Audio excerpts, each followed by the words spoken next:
Night breathes differently after midnight.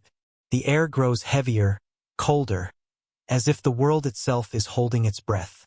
Fluorescent lights hum above empty corridors, casting a sickly pale glow over linoleum floors that stretch endlessly. A vending machine rattles once, coins clinking faintly, then silence again. Somewhere, a clock ticks with unnatural slowness, each second dragging across the stillness like a heartbeat too loud for the quiet. The narrator's voice enters softly, almost like a whisper close to the ear. You ever notice how the world changes after dark? It's not a question that expects an answer. It's a pull, a slow descent into the strange hours most people avoid. The streets are quieter, sure. The lights dim, the noise fades. But if you listen closely, you'll hear something else moving in the silence. As the words unfold, scenes begin to appear in flashes. A hospital hallway flickering under fluorescent buzz, a truck stop bathed in dull neon red, an office tower glowing in the city skyline like a hollow monolith. Each image lingers for a heartbeat, then cuts to black before the next. We see a nurse, her eyes tired but alert, pushing a cart down an endless hallway. The wheels squeak softly, echoing like whispers down the sterile corridor. Her reflection stares back at her in the polished glass of a patient's room. For a brief moment, the reflection moves slower than she does. Cut to a security guard, slumped in a chair, watching a wall of CCTV screens. His coffee is cold. One of the screens flickers. He leans closer. For a second, he sees himself standing behind his own chair. When he looks over his shoulder, there's nothing there, just the hum of the monitors. Then a janitor, sweeping the floor of an empty school. The hallway lights shut off one by one, as though someone unseen is following the path of his mop. His breathing becomes shallow. The broom slips from his hand. The sound of children's laughter echoes faintly from the dark classrooms. The narrator continues, their voice smooth, almost hypnotic. They say nothing truly happens at night, that the world sleeps. But that's when the cracks appear. That's when the things we bury, our fears, our grief, our ghosts, start to wake up. The tone deepens, shifting from calm reflection to something more intimate. And for some of us, there's no choice.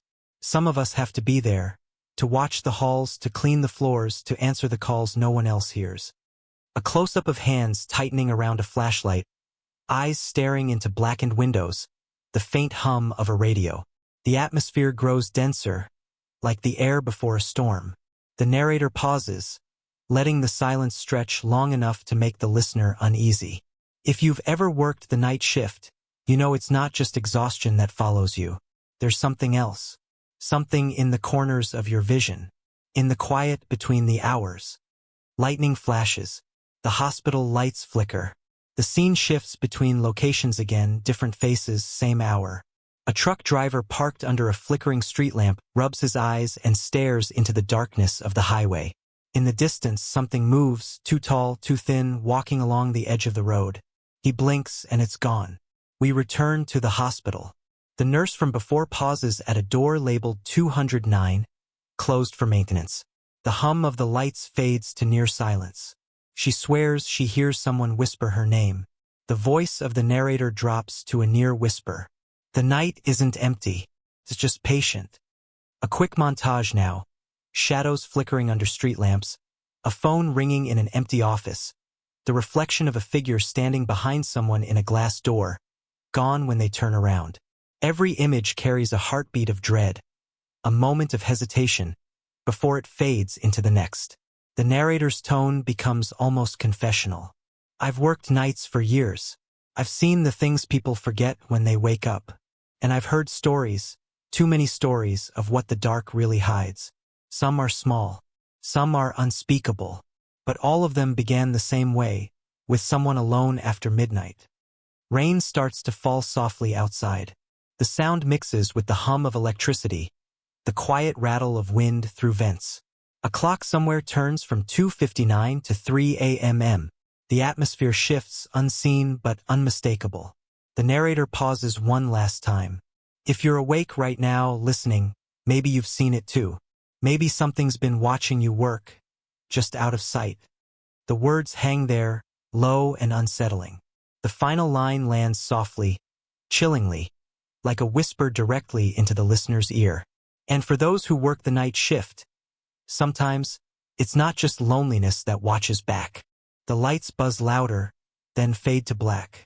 Only the sound of distant rain remains, steady and rhythmic, as if marking the start of something unseen moving closer.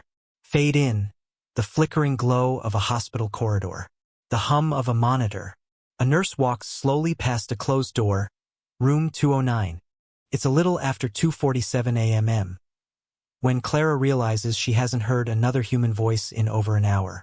The hospital corridors stretch out like veins under flickering fluorescent lights, humming softly, almost alive. The smell of antiseptic lingers in the air, sharp and cold, clinging to her scrubs like invisible frost. She's on the night shift again, her fourth in a row, and exhaustion has begun to dull her sense of what's real and what's imagined. Her sneakers squeak softly on the polished floor as she makes her rounds. Most rooms are dark, the patients asleep or sedated, machines breathing and blinking for them. She passes room 209, the one they sealed off after the incident last month. A small sign taped to the door reads renovation in progress, but Clara knows that's a lie. They just didn't know what else to do with it. As she moves past, she hears it. A faint sound, like someone exhaling her name. She freezes, turns back, and listens. Nothing. Just the hum of the ventilation and the distant beep of a monitor down the hall. She forces a shaky laugh, muttering to herself, "You're tired, Clara. Go home after this." She keeps walking, but her heart beats too loud, echoing in her ears. Cut to a wide shot. The empty hallway behind her. The light above room 209 flickers once, twice, and steadies. By 3:15, she's back at the nurse's station, sipping lukewarm coffee. Rain taps gently against the tall windows behind her, the city outside swallowed by fog. She checks the patient chart on her tablet, scrolling absent-mindedly. Her eyelids droop, then whisper. The sound cuts through the silence like a cold hand on her neck. It's clearer this time. A voice. Her name. Clara. Soft. Human. Close. Her gaze snaps to the corridor. Empty. The door to 209 remains closed, but a faint strip of light seeps through from underneath. A trembling white glow. She feels her throat tighten. There shouldn't be any light in that room. Power to that wing was cut weeks ago. She hesitates, fighting the pull of fear and curiosity. The camera lingers on her trembling hands as she sets the coffee cup down. Her breathing is shallow. Every instinct tells her to ignore it, to walk away, to pretend she heard nothing. But something about the voice feels familiar. She takes a flashlight from the counter. The beam trembles as she walks, the light cutting through the sterile haze.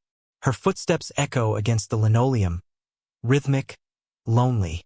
As she approaches 209, the air feels heavier, as if the hallway itself is holding its breath. The temperature drops noticeably. Her fingers ache from the cold. She pauses just before the door, listening. The whisper comes again, almost kind now. "Please help me." The words hit her chest like ice. She knows that voice. She remembers the patient from that room. Mr. Hollins, an elderly man with pneumonia. He had been gentle, polite, the kind of patient who always thanked her for bringing him water, even when he could barely breathe. He died 3 weeks ago, at 3:12 a.m. Her throat tightens. "Mr. Hollins?" she whispers, her voice cracking slightly. "Is that you?" Silence. Then 3 slow knocks from the other side of the door. Her flashlight flickers. The sound is soft, deliberate. Not the kind of knock made by a janitor or a prankster. It's weak, almost trembling. Clara's heart hammers in her chest. She steps closer. Her hand hovers over the handle. Her reflection in the glass window of the door is pale, eyes wide, mouth slightly open. She knows she shouldn't open it. She knows it's sealed, that it's off limits. But fear and empathy blur together inside her. What if it's a patient? What if someone's trapped inside? Her hand grips the cold metal handle. She pushes. The door creaks open slowly, painfully. Inside, the air is wrong. Too still, too heavy. The room smells faintly of mildew and something metallic. The hospital bed is still there, covered by a plastic sheet. The faint light she saw before comes from a heart monitor in the corner, one that should have been disconnected long ago. The screen flickers, showing a weak, steady heartbeat. Beep, beep, beep. Clara's breath catches. That's not possible. She steps inside, the floor creaking under her shoes. Her flashlight pans across the room. Empty stand, crumpled paperwork on a tray, and on the bed, indentations as if someone is lying there beneath the sheet. Her fear builds like a wave. "Hello?" she whispers. "Is someone here?" The whisper returns, right beside her ear now. "Thank you for letting me out." Clara screams. The flashlight drops, spinning across the floor. The plastic sheet rustles violently as though something unseen moves underneath. The monitor's beeping accelerates into a rapid, chaotic rhythm. The door slams shut. Cut to darkness. Her voice trembles in the dark. "I can't see. I can't." Her words are drowned out by the sound of heart monitors screaming. Then silence. When the door finally creaks open, the hallway is empty. The flashlight rolls out slowly, stopping at the nurse's feet. She looks around, wide-eyed, her breath ragged. The room is exactly as it was before. No light, no heartbeat, no movement. Clara stumbles backward, shaking. Her reflection in the glass is slightly delayed, blinking half a second too late. Her lips part as the reflection whispers her name, though she herself remains silent. She runs. Cut to the nurse's station. She collapses into her chair, trembling, staring at the black screen of her tablet. She takes a deep breath and forces herself to look at the patient records. Her hands hover uncertainly before typing room 209, Mr. Hollins. The screen loads slowly, lines of data appearing one by one. Then she sees it. Time of death, 3:12 a.m. Status, active patient. Her eyes widen. "No," she whispers. "That's wrong." She refreshes. The same result. A small notification pops up. Vitals updated. She turns slowly toward the dark hallway. The light beneath room 209's door flickers once more. The faint hum of the heart monitor can be heard again, soft and steady, like something alive waiting patiently in the dark.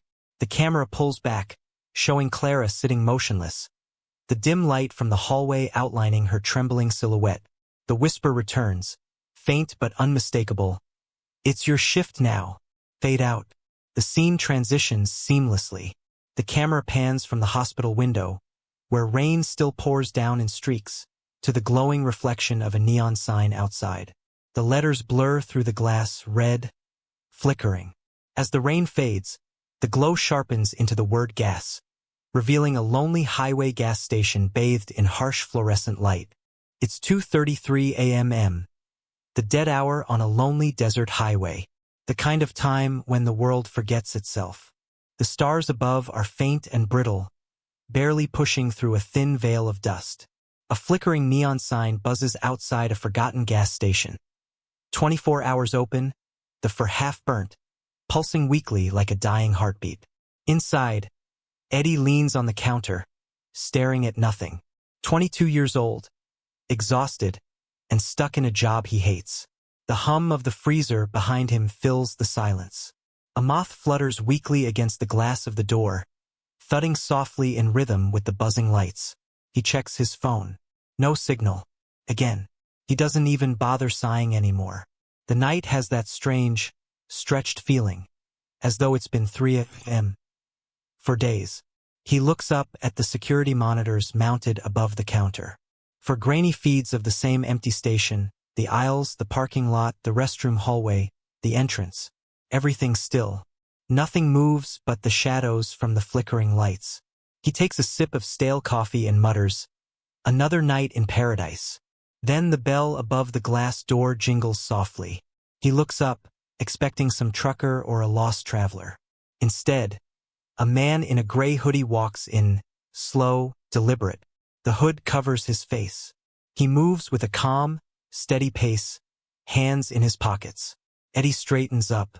Hey man, how's it going? No response. The man keeps walking, passing each aisle without looking at a single product. The sound of his shoes against the tile is unnervingly soft, like each step barely touches the ground. Eddie watches him from behind the counter. You looking for anything? Still no answer. The man stops in front of the counter, about 6 feet away. He doesn't lift his head, doesn't move, just stands there. The air in the room feels thicker. The buzzing of the neon sign outside seems to slow down, like it's being smothered. Sir. Eddie tries again, his voice cracking slightly. Then, without speaking, the man turns his head, slowly, to look up at the TV monitors. Eddie follows his gaze. On the screen above, the live camera feed shows them both, Eddie behind the counter, the man standing in front. But there's something wrong. The man in the monitor isn't standing still. He's moving, pacing behind the counter, slowly approaching Eddie from behind. Eddie's breath catches. He looks behind him, nothing there. Looks back at the screen. The man in gray on the feed keeps getting closer. He grabs the remote and rewinds the footage. The timestamp reads 2:28 a.m. The screen flickers with static, then replays the same footage. But this time, the man isn't there at all. His pulse races. He taps the keyboard to bring up the live feed again. The time now reads 2:33 a.m. Just like before. The man in gray still stands in front of him, unmoving. Eddie forces a laugh. Okay, nice trick. You with a camera crew or something? Silence. The man slowly lifts his head. His face is pale, too pale, eyes unfocused, mouth slightly open. There's something about his expression. It's not angry, not even curious. It's like he's waiting for something. Then the power flickers. The lights dim for half a second, just enough to drown the room in black. When they come back on, the man is gone. Eddie's breath quickens. He runs around the counter, scanning the aisles. No one there. He checks the bathroom, the parking lot. Nothing. The door hasn't even moved. The bell above it is still. He walks back to the counter, muttering to himself, "You're just tired, man. Sleep deprived." Then he sees the monitor again. The man in gray is back, standing outside, at the edge of the parking lot, perfectly still, facing the camera. The desert wind howls faintly through the cracks in the window. Eddie feels his mouth go dry. He grabs the mic for the intercom system, voice trembling. "Sir, you can't stand there, all right? This property's closed off." No movement. No reaction. Then Eddie looks closer. The timestamp on the footage is wrong. It doesn't say 2:33 a.m. anymore. It says 2:38 a.m. 5 minutes ahead of the current time. He checks his phone clock. 2:33 a.m. Exactly. The screen flickers again, static ripping through the image. When it clears, he's staring at the same camera angle, but now the man in gray is closer, standing right by the door. Eddie turns his head toward the entrance. The glass door is empty. Nothing there. He swallows hard, eyes darting between the live door and the feed. His heart hammers so loudly it sounds like it's outside his body. On screen, the man moves again. He's inside now, standing just a few feet behind the counter. The timestamp ticks to 2:39 a.m. Eddie's hands tremble as he whispers, "That's 5 minutes from now." He feels the weight of the room pressing against him, air too thick to breathe. The hum of the freezer turns to a low, vibrating drone.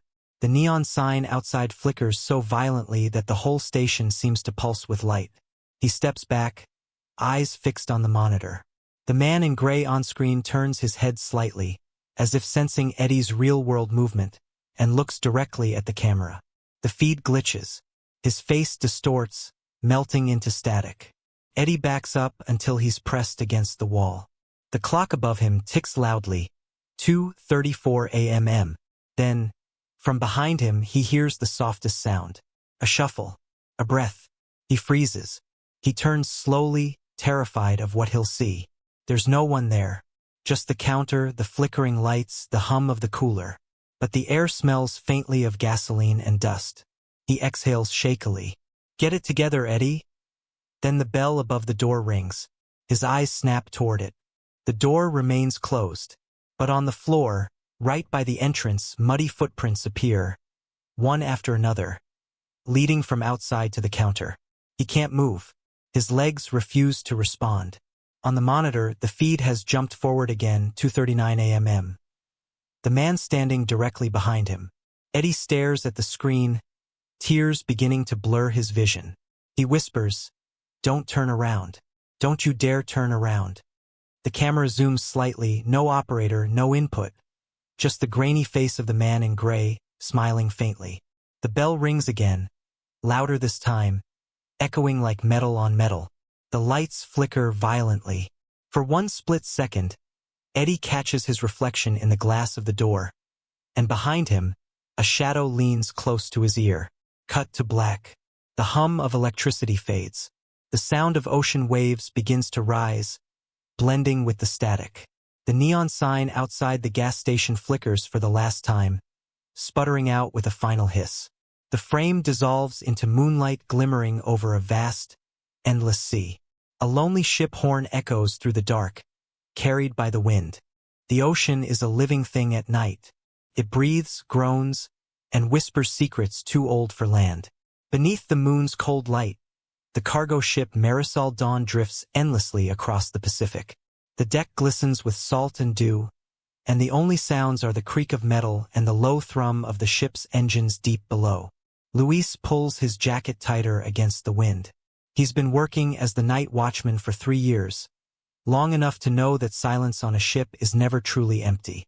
The ocean always listens back. He checks the clock by the navigation room, 3:08 a.m. Another sleepless shift. The captain and crew are asleep below deck, leaving him alone with the dark horizon. His flashlight beam slices through the mist, revealing only more water, stretching into black infinity. He leans against the railing and exhales. Cigarette smoke curls and disappears into the sea air. Just another quiet night, he mutters, though he doesn't believe it. The night feels too still, too heavy. Even the waves seem to have stopped moving. Then he hears it. Footsteps, soft, deliberate, slow, coming from behind him. He turns, expecting to see one of the deckhands. But the walkway is empty. Only the swinging chain of a loose cargo latch moves slightly in the wind. The sound fades. Luis frowns. He steps forward, scanning the deck. "Hello!" His voice echoes against metal and water. No response. He walks toward the bow, flashlight steady. The ship's floodlights cast long, trembling shadows over the containers stacked like tombs. The air smells faintly of rust and oil. He hears the footsteps again, this time above him, running lightly across the upper walkway. He tilts the light upward but sees nothing. The sound stops the instant he looks. The camera lingers on the back of his neck, where the hair begins to rise. He swallows and forces a nervous laugh. Probably just metal shifting. But he doesn't believe it. The deck feels wrong under his boots, like he's not the only one walking on it. Back inside the small watch cabin, he checks the security monitors. The grainy black and white feed flickers across multiple angles of the deck.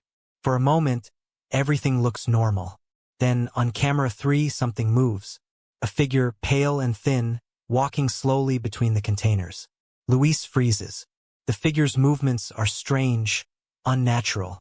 Its body flickers in and out of focus, like static on a screen. He zooms in, but the image distorts further. The figure turns slightly toward the camera. Its face is blurred, but he swears he sees its mouth moving. He grabs the radio. "Bridge, this is Luis. I've got someone on deck, possible stowaway." No response, just static. He tries again, voice louder. "Bridge, come in." The same static hums back, mixed with something else. Faint breathing. He turns to the window. Outside, the mist has thickened. The horizon is gone. Only the ship's reflection ripples faintly in the black water. Luis grabs his flashlight and steps out again. The metal door groans behind him, echoing like a sigh. His boots thud against the deck in rhythm with his heartbeat. The sound of the sea has changed. It's softer now, distant, as if the ship has drifted away from reality itself. "Hello!" His voice feels small against the dark. From somewhere near the stern, a whisper replies. It's faint, barely audible over the wind, but it's his own voice. Help me. He freezes. What?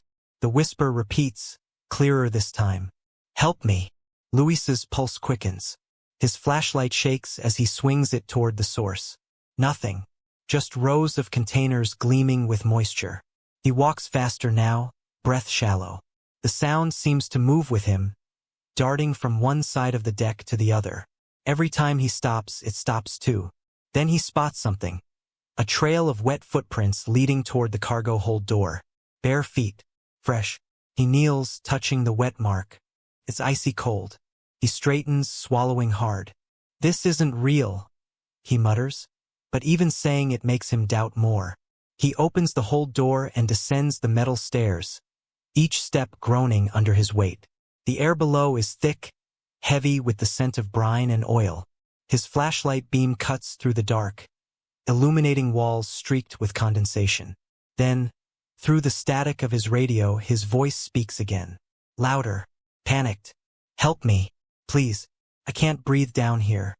The sound comes from deeper inside the hold. He hesitates, breath fogging in the cold. Who's there? Luis. The voice trembles. Please, I'm trapped. The beam of light catches something glimmering in the distance. A reflection, like water on the floor. He walks toward it, boots splashing through shallow puddles. The smell of rust is stronger here, almost metallic enough to taste. He stops when he sees it. A shape floating just below the surface of the water. A face, his own. The drowned reflection stares up at him through the murky water. Eyes open, mouth moving, bubbles escaping in slow motion. Luis stumbles backward, gasping. His flashlight clatters against the wall. The radio bursts with static. Then the same desperate voice screams through it. Help me! I can't get out. The sound is deafening. The water begins to ripple violently, slamming against the walls as if something massive is rising beneath. He backs toward the stairs, tripping over a pipe. His flashlight beam catches movement, the reflection's arm reaching toward him from beneath the water. He runs. The radio screeches louder. Don't leave me here!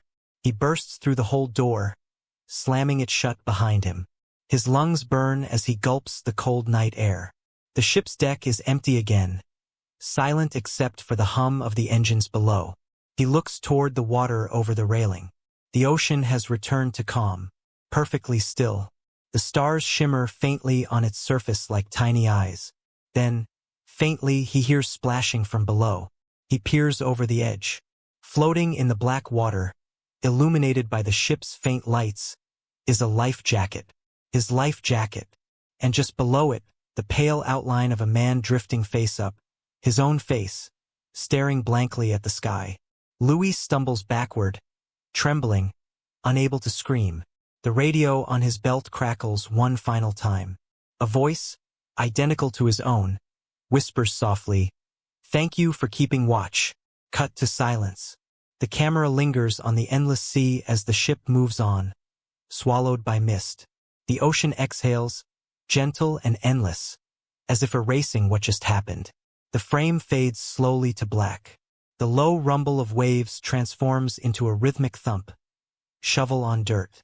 The faint sound of wind becomes the sighing breath of a midnight breeze through trees. The fluorescent lights hummed softly above the empty aisles of the convenience store. Outside, the city was asleep, wrapped in a quiet so fragile that even the hum of a distant car felt intrusive. Inside, beneath the cold glow of the overhead lights, Miles sat behind the counter, chin resting on his palm, eyes half-lidded as he stared at the monitors in front of him. He'd been working the night shift for 6 months now, long enough to know every sound the store made. The low buzz of the fridge in the back, the occasional pop from the ceiling lights, the faint shuffle of the mop bucket's wheels when the cooler's condensation dripped onto the floor. All of it was familiar, comforting even, but tonight, something felt different. He couldn't quite place it. Maybe it was the way the cameras flickered every few minutes. Maybe it was how the clock on the wall had stopped ticking at exactly 2:13 a.m. Or maybe it was just his mind playing tricks on him after too many sleepless nights and too much caffeine. Miles rubbed his eyes and looked again at the monitors. For feeds, front door, aisles, back room, and parking lot. Everything seemed normal: empty aisles, stocked shelves, the steady glow of the street lamp outside. Then movement. On camera 2, the aisle feed, he saw someone walk by. Just a blur of motion, but enough to jolt him upright. He frowned. The automatic door hadn't opened. He would have heard it if someone came in. He leaned closer to the screen. "No way," he muttered. The figure appeared again. Same aisle, same blurred shape, walking slowly past the rows of snacks. But there was no sound, no door chime, no footsteps. He glanced toward the aisle itself. Empty. A chill crept up his spine. He turned back to the monitor, heart thudding faster. The figure was standing still now, right in the middle of the aisle, its head tilted as though staring straight into the camera. Miles swallowed hard. "Hey!" he called out, his voice echoing through the silent store. No answer. He reached for the walkie-talkie clipped to his belt, but the static on the line hissed too loud to make sense of. He set it down, eyes still fixed on the monitor. The figure hadn't moved. Then all 4 screens glitched, static and distortion washing over them like a digital storm. When the image cleared, the figure was gone. Miles let out a shaky breath. "Just a glitch," he whispered, trying to convince himself. "Old system. Happens all the time." He picked up his coffee and sipped, but it was cold. He grimaced and turned toward the microwave on the counter. When he turned back to the screens, his stomach dropped. The figure was now standing behind the counter. On the monitor, it was directly behind him. Its pale, elongated face turned slightly toward the camera, though its eyes were just dark voids. Miles froze, every muscle in his body locked in terror. Slowly, he turned his head. No one was there. He spun back to the monitor. The figure was gone again. "Okay, nope," he muttered, pushing back his chair. He walked around the counter, scanning the aisles. The store was completely silent, save for the flicker of one dying fluorescent light in the corner. He walked down each aisle, flashlight trembling in his hand. Nothing. Just the smell of old candy wrappers and disinfectant. But the air felt thicker now, heavier, like the building itself was holding its breath. He made his way to the back room. The security feed from earlier still glowed faintly on the small wall monitor. On screen, his flashlight beam cut across the dark aisles just as he moved in real life. He stopped. The delay was wrong. On the monitor, his movements lagged half a second behind. He waved his hand in front of the camera. The screen mirrored it too late. "Weird," he whispered. Then, in the reflection of the monitor, he saw it again. Behind him, a figure, tall, motionless, standing just inside the doorway.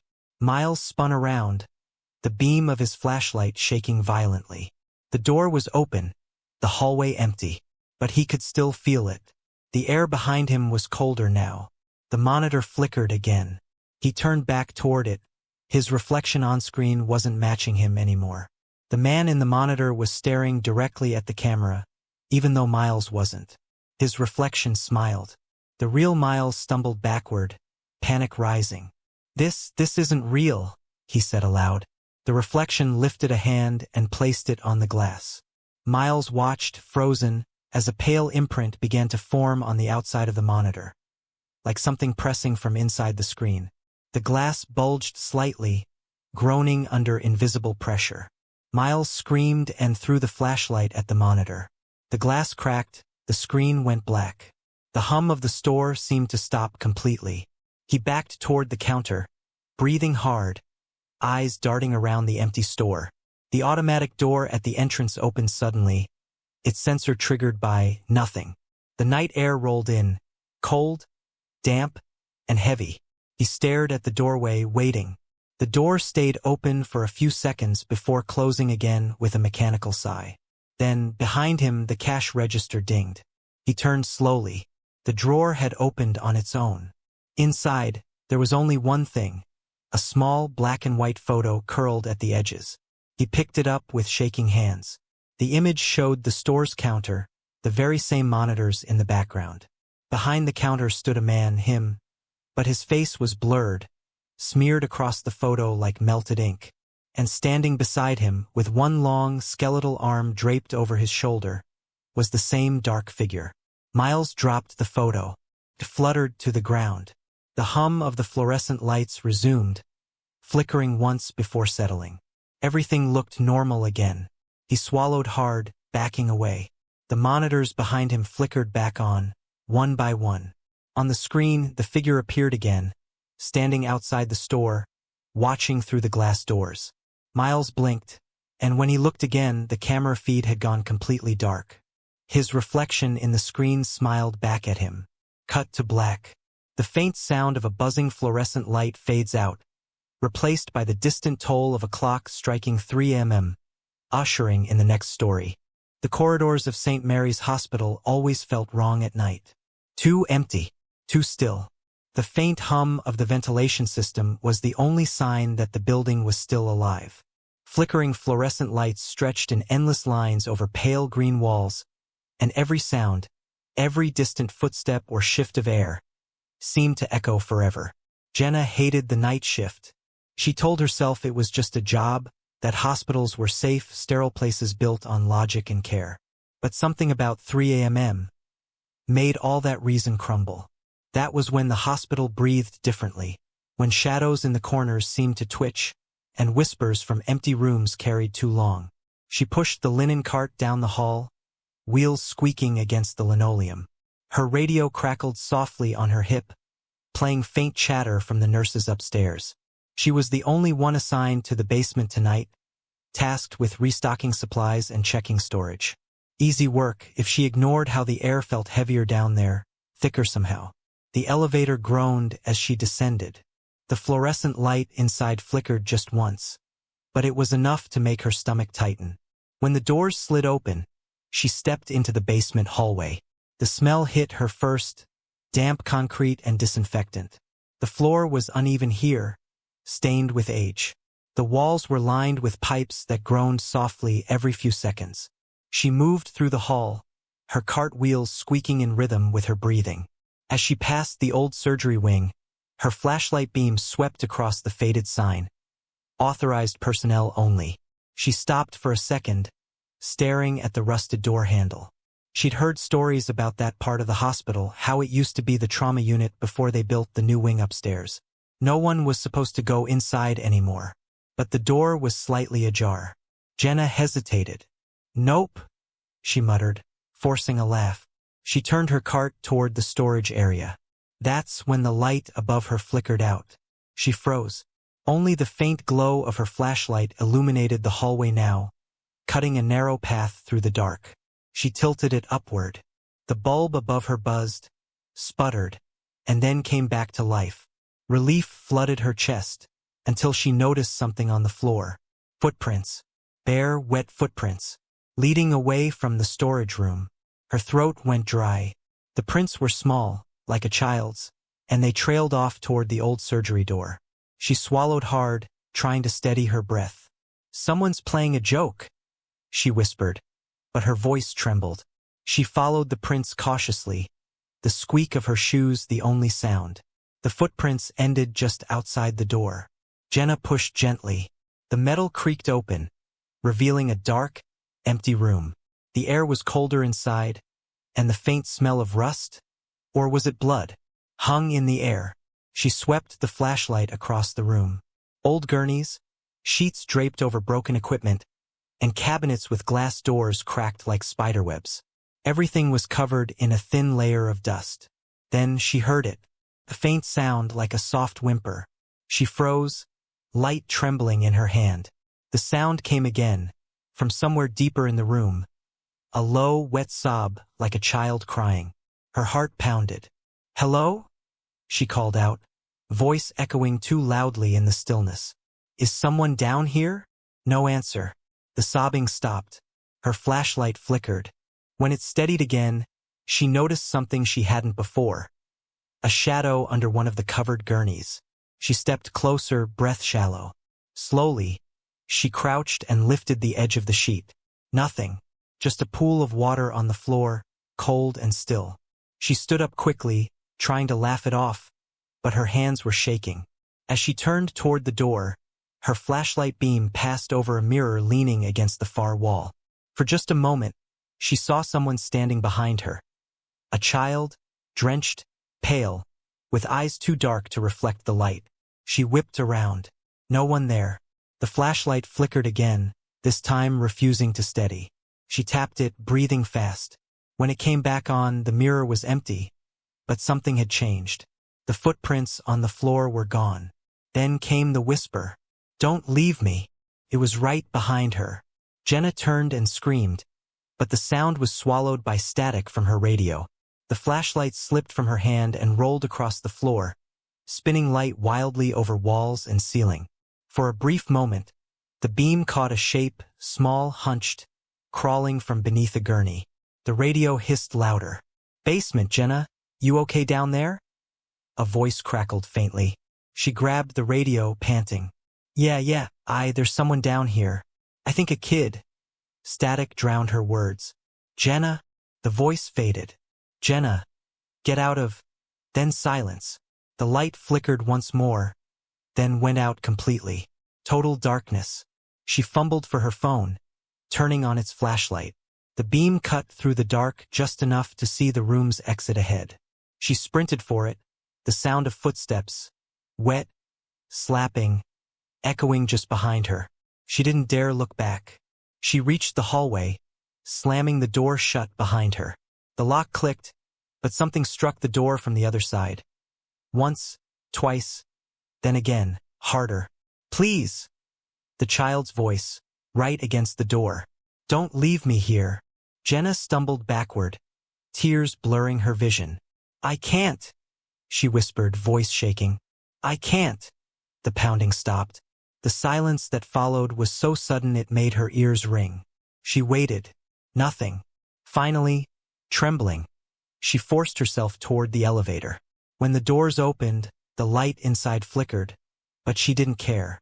She just wanted to go up, away, anywhere but here. As the elevator rose, she exhaled shakily. She glanced at her reflection in the metal door, trying to calm down. Her face looked pale, terrified. But behind her reflection, standing in the corner of the elevator, was the child. Drenched, silent, staring. The elevator doors slid open to the empty lobby. The child was gone. Jenna stepped out slowly, heart pounding, the sound of dripping water fading behind her. The basement door far below clicked open on its own. The road stretched endlessly through the desert, an asphalt ribbon swallowed by night. The headlights from a single car cut through the darkness, illuminating nothing but dust and the occasional road sign riddled with bullet holes. The clock on the dashboard blinked 2:47 a.m. The gas gauge hovered just above empty. Erin gripped the steering wheel tighter, her eyelids heavy. She'd been driving for hours, chasing the faint promise of a motel she'd seen on a faded billboard miles back. Bluebird in vacancy. Clean beds. Hot coffee. The road had been silent for so long that even the hum of the engine felt like company. Her phone had lost signal 2 hours ago, and the last town she passed was little more than a gas station and a boarded-up diner. She wasn't sure if she was lost, or if Route 46 had just never ended. Finally, she saw it. A flickering neon sign in the distance. Bluebird Inn.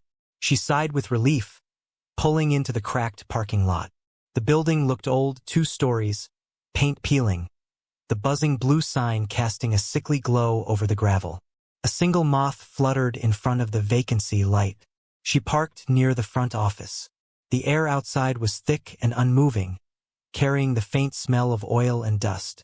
Inside, the lobby was dimly lit, lined with faded wallpaper and a dusty potted plant by the counter. A bell sat on the front desk. Erin pressed it gently. Ding. After a moment, a door creaked open behind the counter. An old man shuffled out, his eyes sunken and gray. His smile was small, polite, but didn't reach his eyes. "Evenin', miss," he rasped. "You're lucky. Last room we got open tonight." Erin nodded, setting down her card. "How much?" He chuckled softly. "Don't worry about that. Just sign here." He slid a worn ledger across the counter. She hesitated. The pages were filled with neat handwriting, names written in ink that had faded to brown. Some of the dates went back decades. She signed anyway. He handed her a tarnished brass key, room 9. Second floor, end of the hall. Coffee's fresh in the morning. Don't mind the wind if it knocks on the walls. It does that sometimes. Thanks, she said softly, forcing a smile. She climbed the stairs, her boots creaking on the wooden steps. The hallway was long and narrow, lined with identical doors. The carpet was threadbare, patterned with faded blue birds that had long since lost their color. Her room was small but clean enough. A single bed, a dresser, a nightstand with a flickering lamp. The air smelled faintly of mildew and something else, something metallic. She dropped her bag and sat on the bed, exhaustion finally catching up to her. She turned on the lamp, but the light buzzed, dimming every few seconds. Her reflection in the small wall mirror looked ghostly pale under the yellow light. She lay back, closing her eyes. The silence was heavy. Then, from somewhere in the hallway, she heard it. A faint knock. 1, 2, 3. She sat up, listening. The sound stopped. Then it came again. For knocks. Slow. Deliberate. She frowned and walked to the door, pressing her ear against it. Nothing. She opened it just a crack. The hallway was empty. She stepped out, glancing both ways. Every door was closed. The only sound was the buzz of the flickering light above her. She turned back to her room and froze. Her door was now fully open. The light inside flickered off, then back on again. Her heart thudded hard in her chest. She stepped slowly forward. The room looked exactly the same, except for one thing. On the bed was a small silver key. Not hers. She picked it up. It had the number 7 engraved on it. Her voice trembled. What the hell?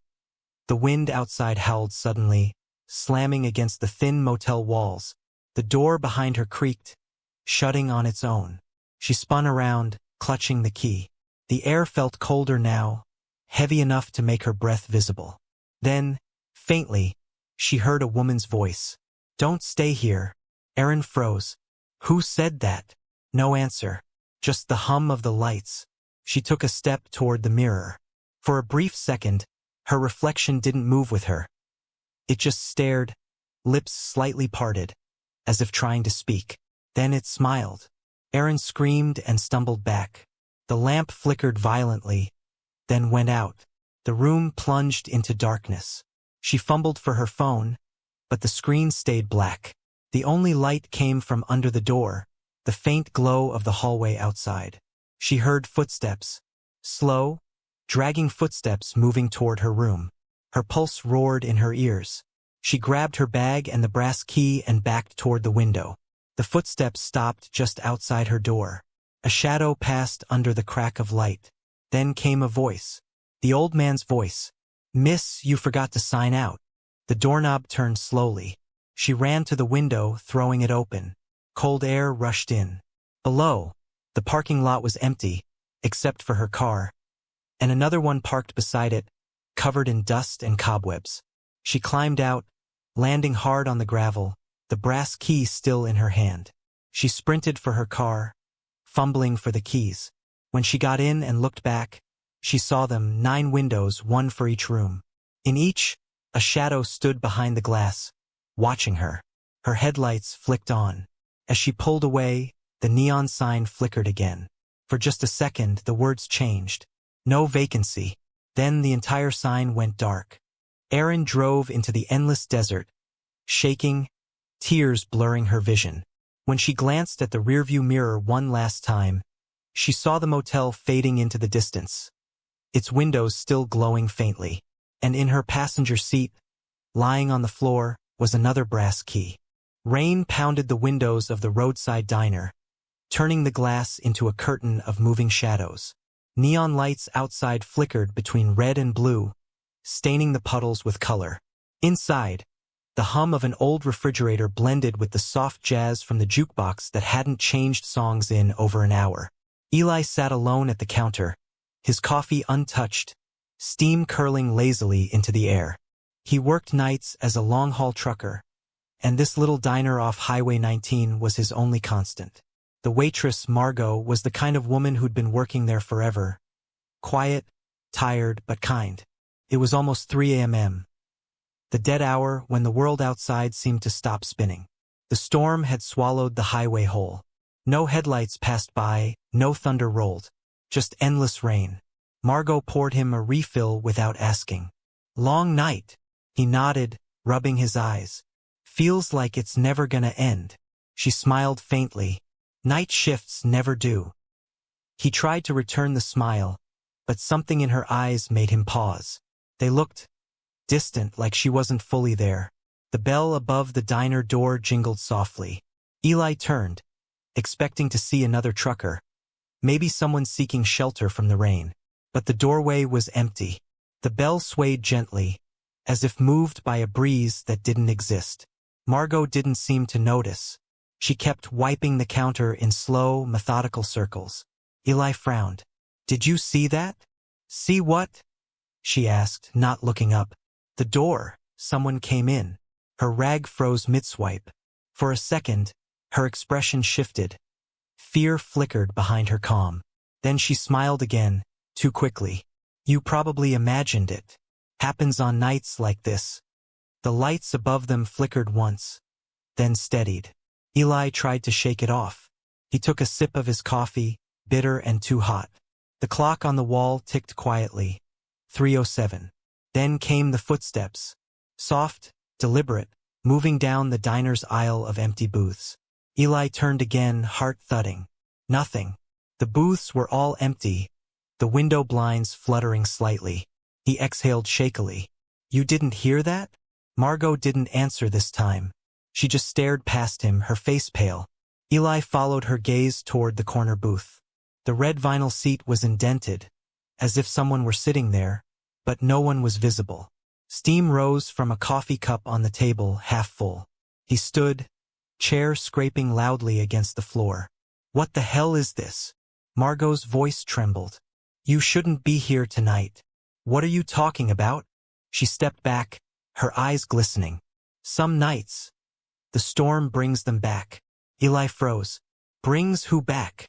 Her gaze shifted toward the door, then back to him. "Everyone who never left." A bolt of lightning flashed outside, flooding the diner with blinding white light for a second. And when it faded, the booths weren't empty anymore. Figures sat in every seat, pale, drenched, motionless. Men and women, their clothes torn, skin gray, eyes staring blankly forward. The sound of rain softened, almost disappearing. The air became impossibly still. Eli stumbled backward, breath catching. "What the?" Margot whispered. "Don't talk to them." But one of the figures turned its head toward him. A man in a soaked trench coat, his eyes sunken black holes. Water dripped from his face, pooling on the floor. Eli's voice cracked. "Who are you?" The man's mouth moved, slow and wet, forming words that came out as a whisper of wind. "You were supposed to stop." Eli's blood ran cold. "What?" "You didn't stop," the figure hissed. "You kept driving." Memories hit him all at once. The rain, the dark road, headlights flashing in his rearview mirror, the sound of screeching tires, the thud, the scream that followed. He staggered back, shaking his head. No, that was weeks ago. I didn't see anyone." The figure stood up, dripping water, taking slow steps toward him. Every step echoed louder than it should have. Margot whispered, "Run." Eli turned for the door, but the bell above it was gone. The door itself had vanished, just more diner wall where it should have been. The lights dimmed, flickering between blue and red like police sirens. The voices started next, soft murmurs from every booth, overlapping in a low hum. "You didn't stop. You didn't stop." Eli covered his ears. "Stop it." But the whispers grew louder until they filled the entire room. The figures were standing now, moving toward him, their wet shoes squelching on the tile. The man in the trench coat reached out with a pale, bloated hand. Margot screamed, "Get away from him!" The lights exploded, plunging the diner into total darkness. When they came back on, Margot was gone. The booths were empty again. The only sound was the rain outside. Eli stood trembling, soaked in sweat. The coffee on the counter still steamed gently. The clock on the wall ticked backward now. 3:06, 3:05, 3:04. He turned toward the window. Headlights glowed faintly through the rain, growing brighter. He stepped closer, squinting. It was his truck, engine running, lights on, but no one in the driver's seat. The wipers scraped rhythmically, clearing water that instantly returned. Then, in the reflection of the glass, he saw Margot standing behind him, her eyes wide and hollow. "Your coffee's getting cold," she whispered. The lights flickered one last time and went out. When the storm cleared the next morning, the diner was empty. Plates of half-eaten food sat on tables, and 2 coffee cups still steamed faintly on the counter. The ledger by the register showed one new entry written in shaky handwriting. The graveyard shift at the old manufacturing plant was never meant for the living. It was for those who didn't mind the silence, the hum of dying machinery, or the echo of things that had long since ended. Ryan had been working as the night security guard for 6 months now. He liked the solitude, the control, the idea that nothing unexpected could happen when you were the only one awake. The security room was small, lit by the dim blue glow of a dozen monitors stacked along the wall. Each screen showed a corner of the building. Empty hallways, loading docks, the deserted parking lot where rain shimmered on cracked asphalt. The storm outside had grown fierce, wind howling through the vents like a living thing. Ryan leaned back in his chair, sipping his energy drink. It was 2:43 a.m. The hour when the mind starts drifting and shadows begin to feel heavier. The plant had been closed for years, bought out by another company that used only half the facility. The rest was a maze of empty production floors and abandoned offices. His job was to make sure no one broke in. He'd gotten used to the creaks and groans of the old place. But tonight felt different. The air carried weight, like something was pressing down on the building itself. The radio crackled faintly. Ryan frowned and reached for it.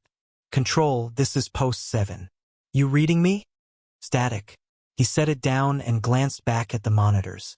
One of the feeds flickered, the camera facing the east corridor. The hallway stretched endlessly into darkness, lit only by a single emergency bulb at the far end. Then movement. A shadow, tall, lean, crossed the hall. Ryan sat up straight.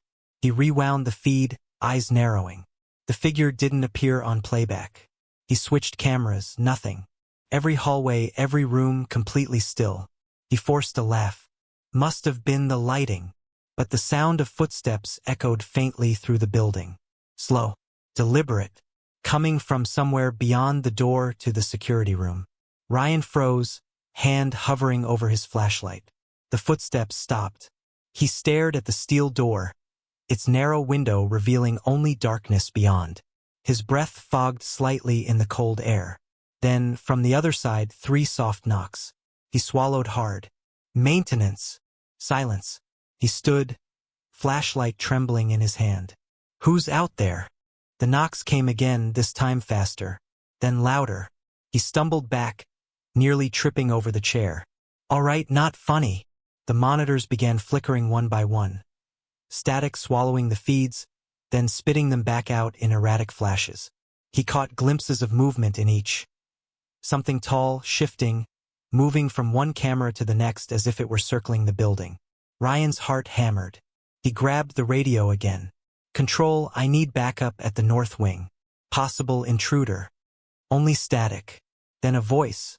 A whisper so low it felt like it was crawling up through the wires. "Ryan!" He froze, blood turning to ice. The voice was coming through the radio, distorted but unmistakable. "Ryan, why did you lock me in?" He dropped the device. It hit the floor with a hollow thud, and the voice cut off. The lights flickered again, plunging the room into semi-darkness. Only the monitors glowed, casting cold light on his face. On one of them, the east corridor camera showed a shape standing at the end of the hallway. It wasn't moving, just standing there, perfectly still, facing the camera. Ryan's voice shook. "Who the hell are you?" The figure tilted its head, and the image glitched violently. Then the screen went black. He switched feeds rapidly, sweat dripping down his temple. For a brief moment, the same figure appeared in another camera, closer this time. Then another, and another. Each time, the image cut just before it reached the lens. The door creaked. Ryan turned sharply. The steel latch began to move slowly, deliberately, turning on its own. He lunged forward and shoved a metal cabinet in front of the door. The latch clicked once, twice, then stopped. He backed away, breathing hard. "You're not getting in here." The intercom system crackled. It hadn't worked in years, but tonight it came alive with a hiss of static and a low, dragging breath. Then, faintly, the same voice again. "You left me here." Ryan's eyes widened. "What?" The voice grew clearer. "You shut the door. You heard me screaming." His mind reeled backward to the fire 3 years ago. The one that had killed a worker trapped in the East Wing. The one no one talked about. He'd been on duty that night. He remembered the alarm blaring, the smoke, the sound of fists pounding against the steel doors. He'd been told to seal the section to stop the flames from spreading. He'd done what he had to do. But the screams, the intercom shrieked suddenly, feedback splitting the air. Ryan covered his ears. When the noise stopped, the monitors showed every hallway again, each camera displaying the same image. The figure was standing directly in front of the lens in every feed. Its head tilted, face blurred beyond recognition. Ryan's flashlight flickered. Then came the whisper again, this time inside the room. "You left me." He spun around, light slicing through the air. The beam hit the far corner empty. He exhaled shakily. "You're not real. You're not." A handprint bloomed on the inside of the glass window of the security door. Wet, black, slowly dragging down. Ryan screamed and backed into the monitors. The screens went white with static. Then, one by one, they flickered back on, showing only the security room itself from different angles. He saw himself on screen, panicked, breathing hard. Then, in the corner of one monitor, something moved behind him. He spun. Nothing. When he looked back at the screen, the figure was standing directly behind his reflection. The power went out. The last thing anyone heard from the plant that night was a single transmission. A man's voice whispering, "I'm still here." When morning security arrived, the monitors were still glowing faintly. The room was empty, the chair overturned. Only one thing remained. A set of fingerprints burned into the metal of the door, blackened and still warm to the touch. As the hum of machines faded, a faint breath echoed through the radio one last time. "Your shift never ends." The radio tower sat on the edge of town, half buried in fog and silence. Inside, the small broadcasting booth was lit only by a desk lamp, its amber light falling across a clutter of notepads, half-empty coffee cups, and an old microphone with a strip of duct tape holding it together. Marcus had been hosting Nightline 107, 3 FM for 8 years. His voice was known to everyone who worked late shifts. The truckers, the insomniacs, the lonely souls who found comfort in a stranger's calm tone drifting through the static. But lately, something had changed. The calls had stopped coming. The air outside was still, the kind that pressed against windows and made old wood creak. The clock above the soundboard ticked quietly toward 2 a.m. Marcus leaned into the mic. "This is Nightline, your companion through the dark hours. The lines are open if anyone's still awake out there." He released the button, letting his words fade into the faint hiss of dead air. Minutes passed. Nothing. He scribbled a note in his logbook. 2:03, no callers. He took a sip of cold coffee, watching the rain slide down the glass. The fog outside was so thick he couldn't even see the blinking red light of the tower. It was like being swallowed whole. Then the line clicked. Marcus straightened, eyes flicking to the phone's glowing button. "Nightline, you're on air." For a moment, only silence. Then breathing. Slow, uneven, right next to the receiver. He frowned. "Hello? You're live." The breathing continued, rasping like someone who'd been running. Then a faint whisper, "Don't hang up." Marcus blinked. "Okay, I won't. You sound like you've had a rough night. Want to tell me your name?" The voice hesitated, then came through again, soft, almost childlike. I can't remember. Something about the tone made the hair on his arms rise. Where are you calling from? A pause. I don't know. It's dark here. He leaned back, unease creeping into his chest. You're lost. Another pause. Yes, I think so. The lights in the booth flickered. The hum of the old refrigerator in the corner stuttered, then stopped completely. The silence that followed felt heavier than before. Marcus tried to stay calm. All right, let's figure this out together. Can you tell me what you see? For a long time, there was nothing. Then, faintly, there's a road. It keeps going. I've been walking for so long. He glanced at the fog beyond the window. Are there any signs? Landmarks? No. The voice trembled. Just lights far away. I keep following them, but they never get closer. Marcus's pulse quickened. You sure you're not near a highway? Maybe I can send someone to help. The caller exhaled, long and shaky. No one can find me. A cold draft slipped under the booth door. The paper on Marcus's desk fluttered. He rubbed his temple, forcing a laugh into the mic. You're giving my listeners the creeps. You know that? Sounds like something out of a ghost story. The caller didn't laugh. Then, softly, you used to drive on this road. Marcus froze. What did you say? You were on it the night it happened. He turned off the on-air light, cutting the feed. Who is this? The line crackled. You didn't stop. Marcus's throat tightened. All right, joke's over. He moved to hang up, but the voice suddenly shouted, Don't. The sound hit him like a physical blow, sharp, distorted. The monitors flickered, static dancing across the glass. He lowered the receiver slowly. How do you know me? A whisper. You hit me. Marcus's breath hitched. His mind flashed back. 2 years ago, a storm just like tonight. He'd been driving home after a double shift, half asleep behind the wheel. The dark road, the sudden shape in the headlights, the sound of impact. He'd told himself it was a deer. He'd never looked back. He stared at the microphone. No, that's not possible. The line hissed softly. You left me in the rain. The lights flickered again, longer this time. The soundboard emitted a low hum, the kind that buzzes deep in your chest. Marcus whispered, Who are you?